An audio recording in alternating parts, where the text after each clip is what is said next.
So, during the course of research for this episode, I came across probably the greatest headline I've ever seen in any context.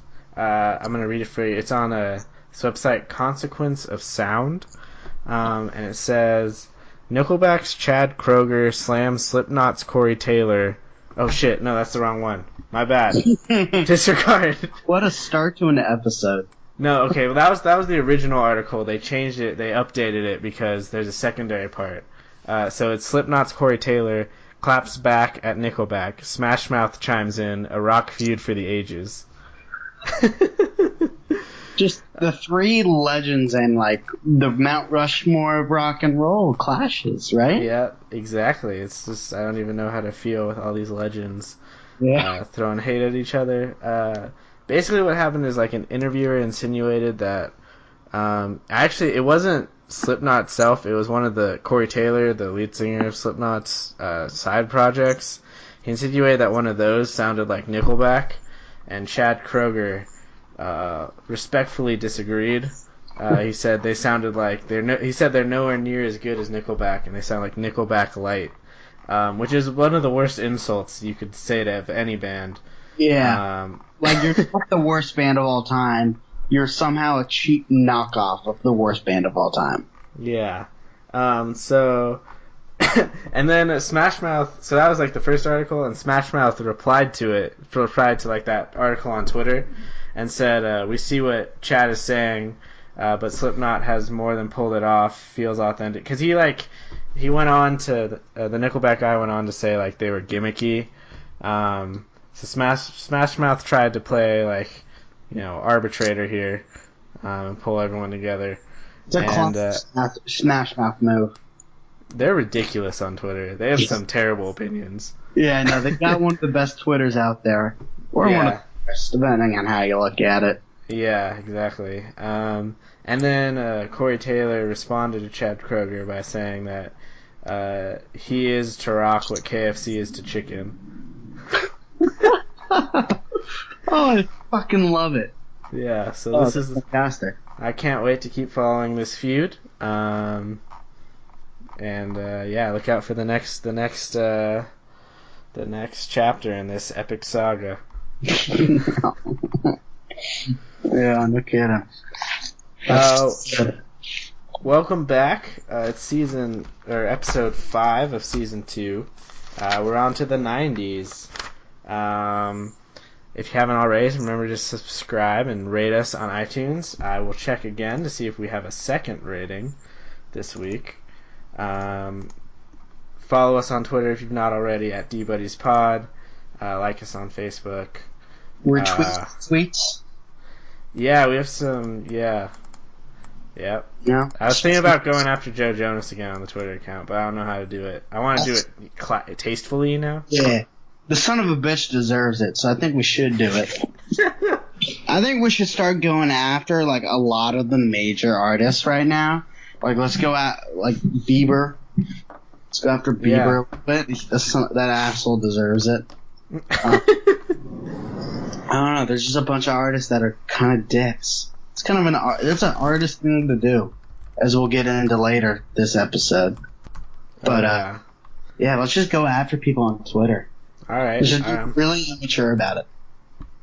That's what Twitter's all about, though, right? It really is. It brings out the worst in people, but it's somehow still, in my opinion, the best social media site. Yeah, I agree. Ratings and reviews. Oh shit, we have 2. Oh boy. Yeah. What does it say? Truly great content. Fantastic fun facts. Noah is at least a 7.5. Hey there. I will not unsubscribe. Does it give a name? Yeah, it's like their person's full name though, so I don't know if they want me to say it or not. But I guess it's just on the internet though, so you can look it up. Yeah. Was this review helpful? Yes. It was the most helpful review of my life. 5 stars. Wow. Alrighty. We're 5-star people. We are 5-star people. What are you drinking this week, Noah? I'm drinking, it's Ballast Point Brewing Company. It's a pineapple sculpin. And I'm Wow. getting that right. It's an IPA with natural pineapple flavor. It is really delicious, and it's got a really cool bottle. I'm gonna show it to you, Eric, right now, but I don't think nobody else can see it. But it's cool, right? I can confirm it is a cool bottle. It's a fish that's blending into its environment, Mm-hmm. and I enjoy that. I'm drinking a beer called 10,000 Summers by Big Choice Brewing. Does it feel like 10,000 Summers? It's definitely a summer beer. You can feel that. So, also should point out that you are not in the wilderness this week. Oh, I'm not. I'm not scared. I'm back at my parents' place for this one. That last episode really got in my head. That one was fucking with me big time. Yeah, I could tell. Yeah. I did not sleep well. Alrighty, so I guess we can dive into the 90s. So we're going to start, like we've started every other episode, by acknowledging that we're not going to get to everyone good, and we're going to list off some bands that we're not going to have time to get to. And I guess we'll start with Pearl Jam, because they're the first one that I remember from the bands we did not decide to do. Pearl Jam, their album 10 is great. A fun fact about that is they always wanted to make a vinyl record. So if you actually get the CD version of 10, the inside cover thing folds open into like a vinyl size version of the album cover, and it's because they were too poor to actually produce a vinyl version of it. Well, at least at first. I'm sure there are now. But yeah, so that was their compromise for that. Shit, that's a really good fun fact. Mm-hmm. Yeah. Now, Pearl Jam is one of the douchiest bands I've ever heard, but I really enjoy the listening to them. That 10 is an absolutely great album. Yeah. It's probably the only album I've ever heard of them. I don't know if it's their fault, though. Like, I feel like their fans, like, they have like that, like a fan base that attracts douchebags. I don't know if it's necessarily them. I think their music's they have some good stuff. They do. They absolutely do. But I feel like they sound douchey. I don't know. He has that voice. That's not, like, it sounds like an insult, and in a way it is an insult. Because it is an insult. But I still enjoy their music. I still think they put out good stuff. Let's see. Do you have one? Bare Naked Ladies. We covered them this season. Yep. I forgot it came from the 90s.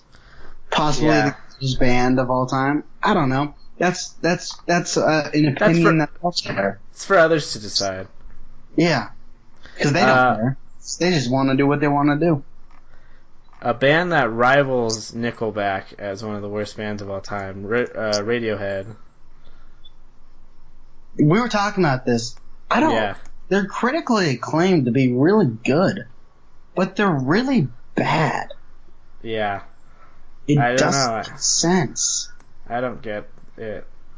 And a lot of people don't, like, they're kind of like, I don't know, they're not very inventive. They're just kind of, I don't know, they did what everyone else was doing back then, and just kind of after everyone else too. Yeah. And it's just like, I don't like their music. OK Computer is supposed to be a great album. I don't get it. I cannot get through it. Like, I've tried to listen to it, and like halfway through I stop. And they got a really stupid band name. I think Radiohead is just like, it's just so incredibly dumb. Yeah, I don't get it. Are there any others? You're doing Beck, right? Yeah, I'm doing Beck. Okay. So I don't see any others here. Are there any others you can think of off the top of your head? I don't think so. That's alright. We do have a lot that we're going to try and tackle each. So, would you like to start, or would you like me to start? You can start. Okay. I'm going to start with the Notorious B.I.G. Biggie, Ready to Die came out in 94. One of the best debut albums of all time, especially in hip hop. One of the best hip hop albums of all time, just period. There's not a lot to say about him because his height was so short lived. You know, he's the face of East Coast rap. Like Rated I came out in '94. He was shot in '97, like March of '97. So, huh? That's a quick turnaround. Yeah. And then Life After Death, his second album, came out 2 weeks after he died. And it's a sequel to Ready to Die, which is why the name of the album was always going to be Life After Death. It just turned out that it literally came out after his death, like 2 weeks. That's another really good fun fact. Yeah. That's what the show is for you. And apparently, because I have not done this and the albums are really long, apparently it's like a literal sequel. Like Life After Death, the first track's supposed to pick up right where the last track of Ready to Die ends. So, and I think it's probably just in the story, but so, yeah, that's something to look out for. After his death, there's the installment of Hip Hop Peace Summits, because the tension between the East Coast, West Coast rappers became so violent. And after Tupac was before him, so yeah. So after Biggie died, they started doing that. Yeah. Cool. Anything else on him?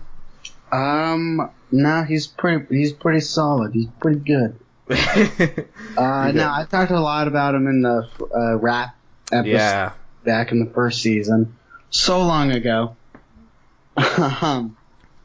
Yeah, so I'll dive into Tupac real quick. The West Coast rapper, kind of like everybody knows Tupac versus Biggie, that rivalry. There's a conspiracy theory that Biggie killed Tupac, which is interesting. Tupac is actually was born in New York City and up in Baltimore, which not a lot of people know. It's always confused me, considering he's like the West Coast rapper. He was also part of the Black Panther Party.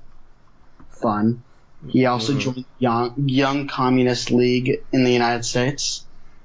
You know, the more you know about Tupac. But he made incredible music. I really enjoyed the content of the music. There's a lot of variety, he goes a lot of different places. Changes is my favorite song by Tupac. California Love's a classic. Dear Mama. All About You. He has just a lot of really good songs. Just got a movie made after him. I heard it was alright. Yeah, I actually didn't hear much, but I didn't hear the same thing like I felt like I heard after Straight Outta Compton. Yeah. It just seemed like it was trying to be a Tupac Straight Outta Compton, so I don't know. Yeah. Straight Outta Compton was such a good movie. Yeah. Yeah, I pretty much said it all about Tupac. I'm just going to move on to the next one. Wu-Tang Clan. So they got their name from the movie Shaolin and Wu-Tang. Makes sense. And actually the first album, Enter the 36 Chambers, is actually supposed to be thematically divided into a Shaolin part and a Wu-Tang part. I have not listened to it in depth enough to pick up on what that means, but that's something they've said they did. One of the big things they did was they broke the norms of kind of record labels at the time, because what they did is they formed the Wu-Tang Clan as like an entity. That entity was signed to a specific record label, but all the individual members were free to do their solo work on whatever record labels they chose. And that kind of broke down a lot of barriers for kind of artist freedom and becoming an asset you had to bid for, basically, because they were just like a huge cash asset for record label. I mean, it was a huge deal to sign one of the members of the Wu-Tang Clan, and you could because they weren't exclusive. So that's super interesting. Yeah. Oh, and then another fun fact is the reason why that album's called Enter the 36 Chambers. The 36 Chambers part, there's 9 members of the Wu-Tang Clan, and they each have a standard heart. And a standard heart has 4 chambers. So 4 times 9 is 36 chambers. That's where that comes from. That's all I got. That's all you need. Yeah, the Wu-Tang Clan, I don't know a ton about them. Great movie. I like that. Was it Ice Cube's kid that played Ice Cube, or was it? I think it was Ice Cube. I thought that was really cool. Yeah, really good movie. Are you talking about Straight Outta Compton again? Yeah. That's not the Wu-Tang Clan. Oh shit! It's totally not. Wow. Let's just pretend that didn't happen. I can edit that out. Yeah, that was bad. I don't know if I will, but I can. Oh boy. That was like when you took a bathroom break and I somehow added a minute to the whole editing, to the whole sound. Oh. I'm gonna stop talking. It's about to get worse because I'm about to touch on the Backstreet Boys and NSYNC. Oh, all Jesus right. Christ. This took a tailspin. Yeah. So therefore, I think anybody listening to this agrees that they made really bad music, but I also feel like they were so part of the 90s, we had to bring them up. But they're so bad. They're just like, they're just nostalgic. Like, when I was in kindergarten, I was into NSYNC. I just didn't know, but like...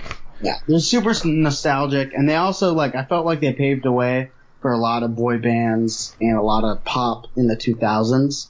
So I think they were pretty incredibly influential.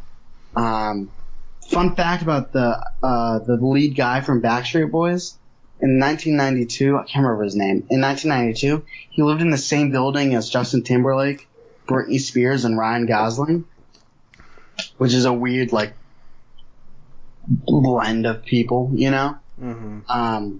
But I still do enjoy some NSYNC songs. Bye Bye Bye. Classic song. Really, that whole album's classic, but it's still a good album. It's like maybe not good. It's not a bad album. It's Gonna Be Me is a good song. Is this Backstreet Boys or NSYNC? The one's like, Tell Me Why. Tell Me Why. I think that's Backstreet Boys. That's a really good song too. Yeah. But, yeah, I don't want to go on and on about those two bands because, yeah. They're also like the beginning of like commercialized like pop. Yeah, because they were like, I think NSYNC was like pretty much put together like by producers and managers. Oh, they were. That's very true. Yeah. I would guess Backstreet Boys was, but I don't know that for sure. Yeah, and NSYNC produced Justin Timberlake, which also he went on to make great music and some good movies. And just overall a great guy. Yeah, for sure. So you definitely have to like shift gears when you talk about them, but yeah. You're just talking about the fun of it, you know, that you remember as a kid. My next one is Green Day. The band. Do you know what the band name Green Day is about, Noah? I don't. It's about weed. I'm gonna look up the. I read an article about them. I'm gonna try and find it real quick. But someone put it in like this really like PG way. That's what the band's name's about, and it was pretty funny. But yeah, they're a hard band to talk about because like their early 90s stuff is pretty good. Like Dookie's a good album, I think. And that came out in 94. And then like after American Idiot, they just might as well not exist. Because I think they just like embraced the sellout, you know. Yeah. And I think that's clear. They actually have a fun fact. They have a side band. That's the three of them that they play like secret shows with, called Foxborough Hot Tubs. And they put out one album with that, and it's not what you'd expect, but it's not bad. It's pretty good. I don't know. Check it out. Hold on, I'm trying to find the... Oh yeah, here it is. The band adopted the name Green Day due to the members' fondness for cannabis. Oh, let's put some stuff in. Yeah, but I think Dookie's a really good album, and I think like their early stuff is good. Yeah. Then it just became just nothing to even waste your time with. Really bad music, no, absolutely. Yeah. I think... Yeah, Dookie's incredible album. American Idiot is also a great album. Yeah. And they also had a couple other decent albums, Nimrod and Kerplunk in the early 90s. Mm-hmm. Well, Nimrod was late 90s, but I do I will give them props. The fact that they put out Dookie, and then 10 years later came up with maybe their best album, or definitely their second best album they put out, which is impressive. It is quite the accomplishment to stay relevant for 10 years. They're not bad. That's the thing. Like when you talk, it's like they're not bad, but like you have to ignore what they've done since 2000, whatever American Idiot came out or whatever. Yeah, absolutely. Yeah.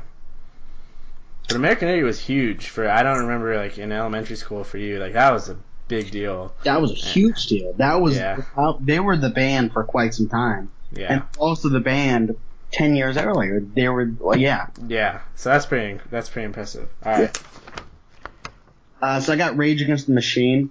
And I think they really, just have they're such a unique band. They have such a tone and attitude to them. It's very different and just very themselves. I've actually seen their guitarist live a couple times. Tom Morello is good friends with Bruce Springsteen, and I've seen Bruce Springsteen a few times. So I really enjoy Tom Morello. He's incredible live. Shreds on the guitar. Rage Against the Machine's got a bunch of classic songs. Testify, Sleep Now in the Fire, Bulls on Parade is probably the one you know. Guerrilla Radio, Renegades of Funk, which I didn't realize was a cover song. Yeah, it is. If you listen to the original, so different from the cover. That whole album's a cover album, and it's really good. It is. It might be my favorite album of Rage Against the Machine. Yeah, it's really good. Yeah, I really enjoy Rage Against the Machine. I enjoy their lyrics. They just have such a purpose with their music. Yeah, absolutely. I really like them. And yeah, that cover. I mean, they did like a Bruce song, and like not even a fast Bruce song. I think they did Ghost of Tom Joad on that album. That whole album's great. They're one of those bands that like had a short enough career where they'd never really made a bad song or bad album, at least. Yeah. I know a fun fact about Tom Morello is he went to Harvard and got his bachelor's there.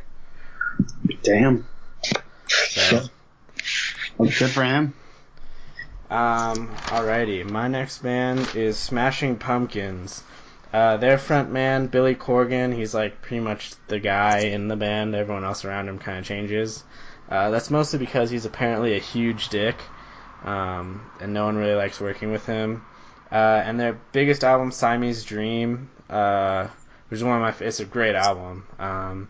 They apparently during the recording process, it was like so miserable because he was like an ultimate micromanager.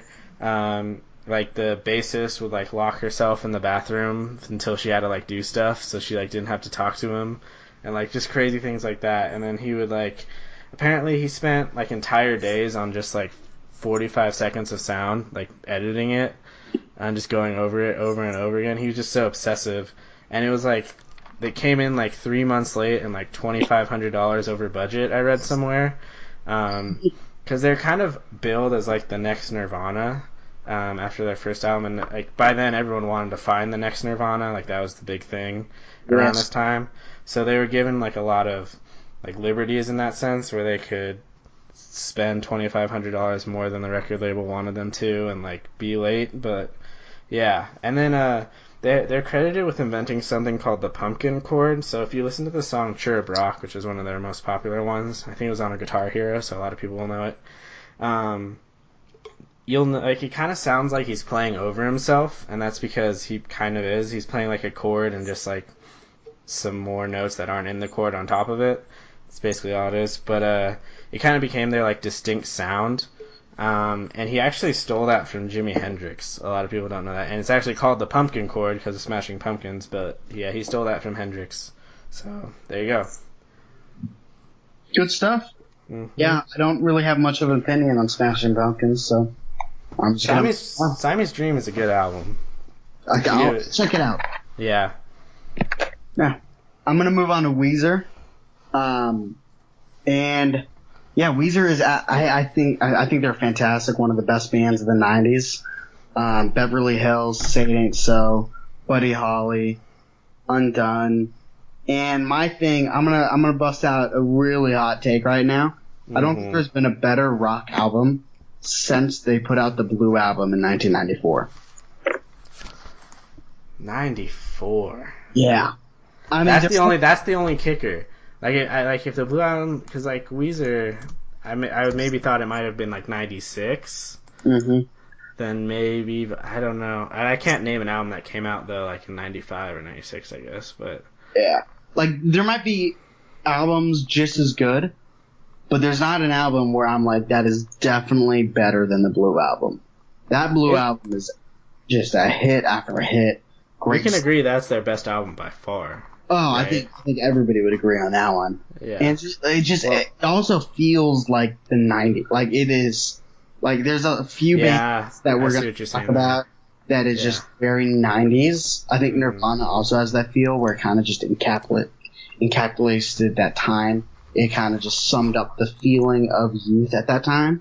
And I think this album did it well. But it also doesn't feel like it is an aged album or like a dated album too at the same time. Yeah, that's a good hot take, and that one, it makes me think, because that is one of the all-time great albums for sure. Alrighty, yeah, Weezer's Pinkerton's a good underrated album, I think. Yeah, that's also a very good album. That's an album that like everyone panned when it came out, and it actually drove the guy who writes all their songs. I'm forgetting his name. The main guy, Rivers Cuomo. He like went into depression because like that was like a really personal album to him, and everyone hated it. But like since then, people have realized it's really good. Yeah. I'm gonna move on then to this is my fifth. Alice in Chains. They have a cool kind of starter origin story. Lane Staley was their lead singer. And he's known as kind of one of the all-time voices, I guess, especially of the 90s. He actually started a funk band, and so he asked Jerry Cantrell, who's the main songwriter for Alice in Chains, to join it. And Cantrell agreed on the condition that Lane Staley would sing and help out for his band, which was called Alice in Chains. And it's called Alice in Chains because back then they were like a glam band, which seems really weird now. Yeah. So anyway, the Alice in Chains was like further along in the band process, so they were closer to recording demos and stuff. And they did, and one got picked up by a record studio, and they had the opportunity to make an album. But Lane Staley didn't want to commit fully to like the recording and touring process, so he said he wasn't going to do it. Like he'd help out on the demos and stuff, but then he was just gonna like let someone else take over. And the members of Alice in Chains developed this hilarious plot to get him to join the band out of basically just pissing him off. So what they did was they knew he was going to be around the studio one day, so they set up auditions and they brought in people they knew that couldn't sing. I saw someone say they like hired like a prostitute to come in and try out for lead singer. And then whenever he'd walk by and like step in, they would like make comments like, "Oh wow, she's really good. Like she can fill in for Lane," and like they would just piss him off to the point where he's like, "Fuck you guys, I'll do it." And so that's kind of how they started. Since he died young, so they also are another band that like didn't really have the chance to make a bad album because Facelift is their first and it's pretty good. And then their classic one is Dirt, which is the next one. And then the next one is just self-titled Alice in Chains, and that one's the only one is kind of just all right. And they also have an EP with like acoustic stuff called Jars that's really, really good. And I definitely recommend people checking that out. Yeah. Cool. Yeah, I really need to listen more Alice in Chains, so I don't have too much to say about them, but yeah. Alrighty. Cool. I'm going to talk about Beck real quick. Mm-hmm. Beck is one of the most versatile artists I've ever seen. He goes from grunge to rock, country, folk, has some hip-hop in there. But I'm going to move a little away from his music. He's actually a Scientologist. I didn't know that. Yeah, he's one of the Scientologist like stars, which is kind of crazy. And I remember seeing an interview of him like last week, and he just was like if you saw it, you were like, that guy is on so many drugs, it's not even funny. But he's not, because he's a Scientologist. He's completely sober. Also, you remember his album a few years ago that won a Grammy for the album of the year, Morning Phase? The story behind that album is that he was busy writing another album, a pop album, and then he was struggling so hard writing it, he decided to take a break and change gears, and he wrote Morning Phase. So his Grammy, his album of the year, was more just a break from his writing process. That's hilarious. Like, just tells you how incredible of a songwriter he is. Yeah, that's pretty crazy. Yeah. Alrighty. I don't have much to add about Beck. I haven't listened to a lot of them, but I should. He sounds like he definitely goes through like a lot of phases, I feel like. Mm-hmm. So, alright, next band, Melvins. I'm not going to say much about them because I already did in that one episode. They're great. Here's a fun fact. Let's see. They covered "Smells Like Teen Spirit," but they did it. It's okay. But like they kind of did it as a joke to like make fun of Nirvana because they're like good friends with them. So they like just like, oh, we're gonna cover your biggest hit, and they like you can kind of tell like the drummer, he just kind of like does random stuff sometimes. It's kind of, I don't know. It's just kind of interesting, kind of funny. Yeah, that's all I'll say about them. Cool. Yeah. I think I'm gonna talk about Red Hot Chili Peppers, and I think like I usually like list the bands I talk about kind of in order, more or less, of who I like the most. Mm-hmm. And Red Hot, I have one more band left, but I have more to say about them because they're hysterical. Red Hot Chili Peppers, I think, is the best band of the 90s. They integrate so much different styles in their music. There's so many different hits. Under the Bridge, California Nation, Scar Tissue. They just came out with Dark Necessities, which is a solid song. Can't Stop, Danny California. They really are just absolutely incredible. They just have 20 or so great songs. My fun fact about them is in 1986, they were the record company gave them $5,000 to make a new record. They spent $2,000 on heroin and cocaine. That's amazing. That's a lot of drugs. I heard a story about them that like when they were like poor and living in a house together, they just like stopped paying rent, and the landlord just couldn't get them to leave. And so at one point he just like he like took off all the doors of the house, and thinking they would just like have to leave because they wouldn't have like a closed place. And I guess they like got back and they're just like, sweet, no doors, and they just like kept living there. It was great. They kind of encapsulated like the rock and roll way in a lot of ways. Mm-hmm. Alrighty, so I'm gonna talk about my last band, which is Nirvana. We've already talked about how Kurt Cobain did not commit suicide, so I won't talk about that again. Which I thought about dedicating this whole segment to that. Some fun facts. One of their potential band names was going to be Fecal Matter. They made the right decision. Yeah. And actually on their demos, the Melvins drummer was the drummer because he helped them out as a favor. So that's a fun fact. When they were really young, they played a lot of their sound was known as being violent. They were known in more of the underground scene. And when Dave Grohl went to like audition and join the band, he like laughed because Kurt Cobain was like a tiny dude and the bassist was like this huge dude, and he was like, "This is Nirvana, like this violent, angry band. These guys look like really weird." So yeah, that's not much to say about them. They're like kind of the 90s band. They are the 90s band, and they did like take over that time period, and that's what you think about with the 90s. Yeah.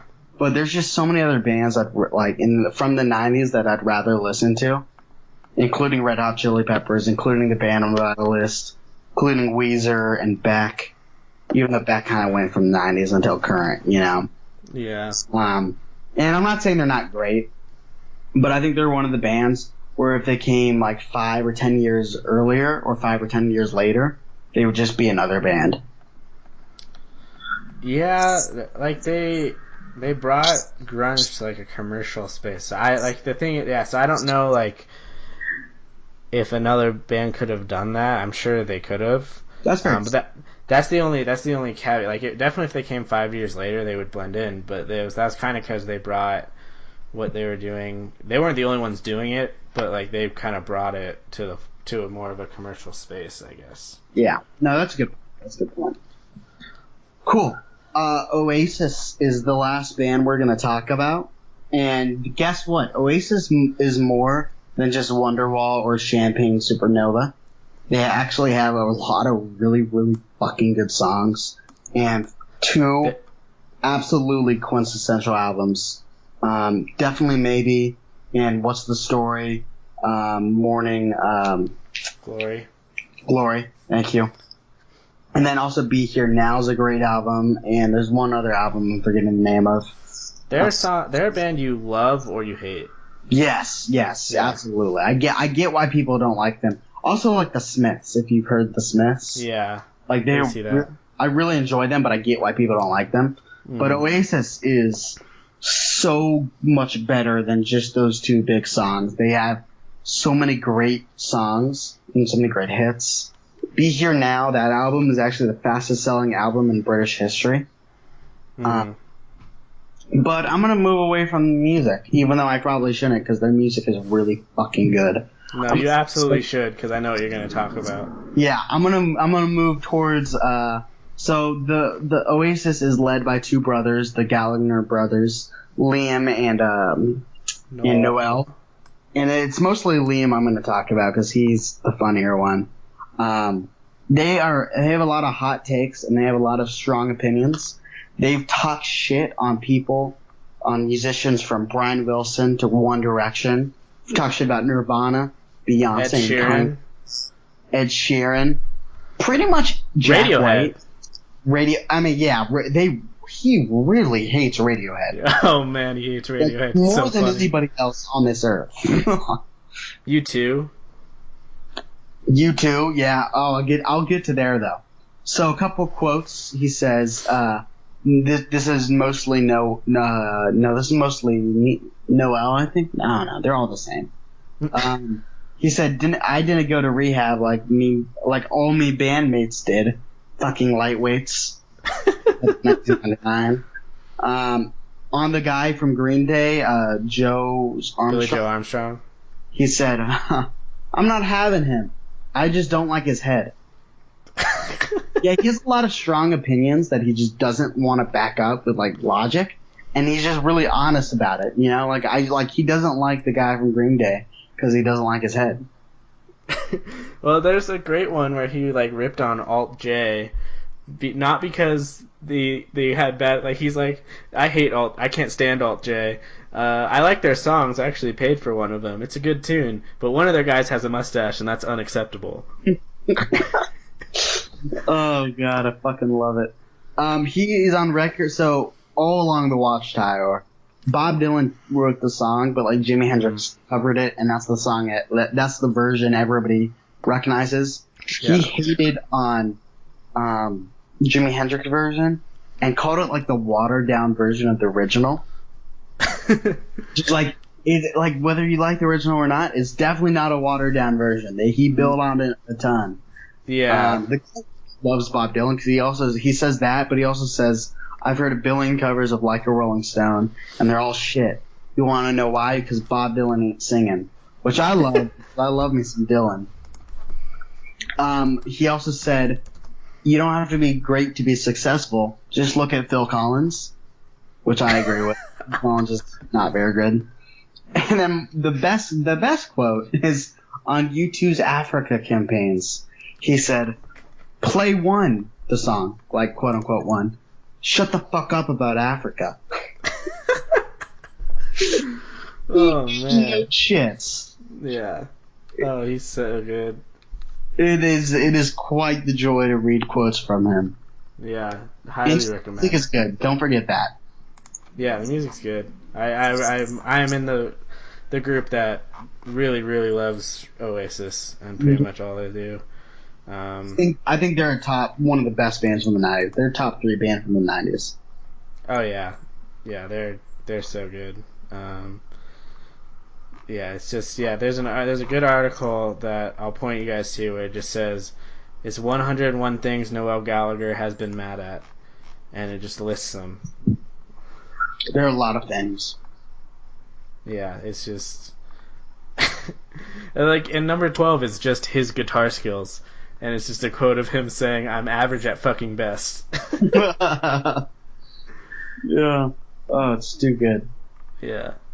Oh yeah, but definitely check that out. He's a great quote. Both brothers are actually. Yeah. Oh, and have you seen their best is their quotes about each other. Oh, they really hate each other.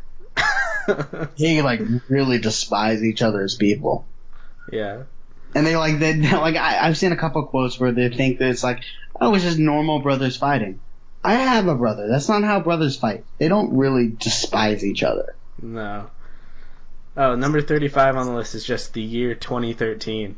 And it just says, all I've done is sit around in the house and become a fucking hypochondriac. Dog shit year. Can't wait till it's over. Oh. Alrighty. We should probably transition on. Any last thoughts about the 90s? It's a good decade. It's a solid decade for music. It is. Last season I hated on the 90s. I was wrong. I think there's a lot. We'll get into more detail. I think 60s is the best decade of music, and then 70s and 90s is 2 and 3 possibly. Yeah, I'd agree with that. Probably, yeah.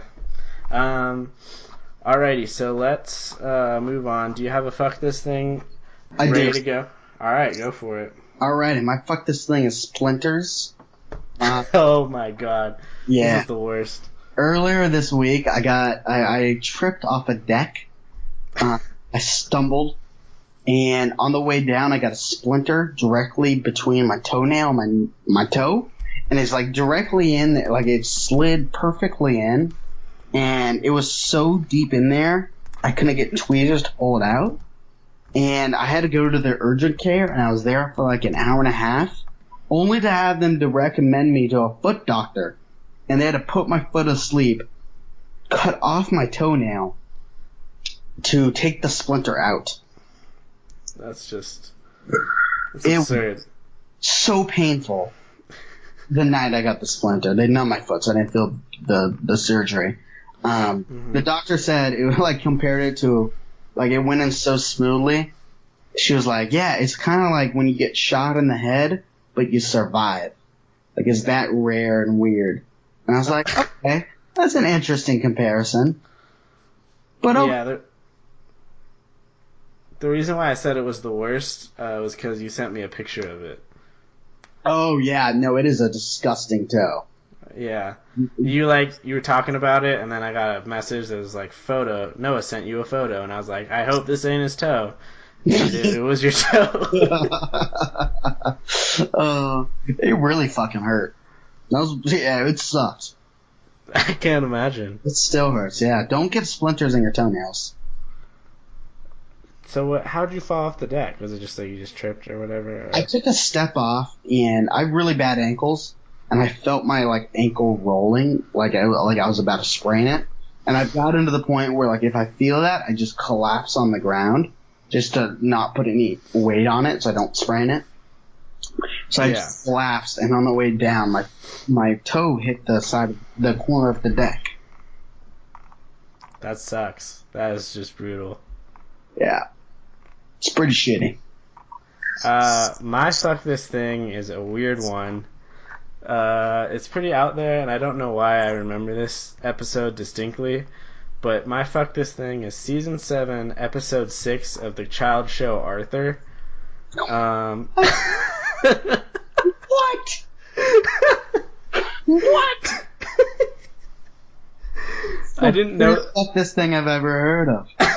I didn't remember it off the top of my head. I had to look up I had to Google what happened in the episode. But there's a reason why I hate this episode, because the show Arthur is just about instilling values and stuff, And when I was a kid, I liked it. But like this episode is just, it's so trash.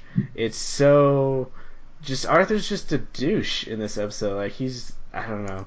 Anyway, what happens is basically like the family car breaks down, and then they're gonna have to buy a new car. And Arthur's pretty upset about this for some reason, and so he like figures out that his sister's like rattle is stuck in the car somewhere. That's why it was a rattling sound, because that's how Arthur works. He like saves the day, and so he like saves them a bunch of money because they don't have to buy a new car. And at the end of the episode, his mom asks him like, "We should go out for a treat because you like save us a bunch of money. Would you want to get like pizza or ice cream?" And he's like, "No, I just want you to take me on a drive." What a douchebag! Like what a douchey thing to say. Like I don't feel like that's a legitimate value you're instilling on children. It's bothered me for like 12 years now, as I remember it for whenever I saw that episode. What's the problem of that though? It's because they're like, "You want to get a treat?" And he's like, "No, just take me on a drive." Like it's like he's too. Oh, he's cocky. Yeah, it's a little cocky. Okay, Arthur. I get that. Like sit down, be humble, Arthur. And just take a fucking ice cream cone. With Phil Kendrick on that. Yeah, I know. Yeah. We'll get to that next week. Yeah. But yeah, that's my random thing that's been bothering me for way too long. It's just weird. Like, if you watch the episode, it's just weird. It's just like, it made me uncomfortable. That was one of my favorite fuck this things. You can probably find the episode on YouTube. Yeah. Alright, any last parting words? We went over, but not as much as that one time we went over. Yeah, no, I'm good. It was a good week. Yeah, it was. Next week is season finale / post 90s / oh, and we'll do like mailbag and stuff if you guys have questions. They don't have to be music related. They can be about anything. So definitely hit us up, and we'll have kind of a season finale spectacular of sorts. Alrighty. Unless you got anything else, I would say have a great week, everybody. Yeah, see you next week. If